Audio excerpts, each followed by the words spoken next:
Allah buyurur ki burada 3. ayədə, Bismillah, dikkat edin. Saf, temiz din yalnız Allah'a aittir. Yani dinin sahibi kimdir? Dinin sahibi Allah'tır. Ondan başka, yani Allah'tan başka dostlar seçmeyin.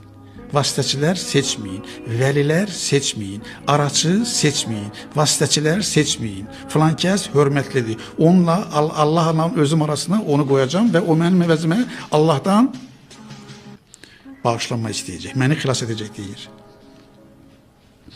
Ve onlar, o vasitəçi koyanlar, o şirkə bulaşanlara deyəndə ki bunu niye edirsiniz? Onlar deyirlər ki biz yalnızca Allah'ı, onların bizi Allah'a yakınlaştırsın diye onlara itaat edirik. Allah da bunu reddedilir. Bakın, şirki reddedilir. Mümin şirki reddedilen adamdır. Yani Allah bu ayette deyir ki Allah'la aranı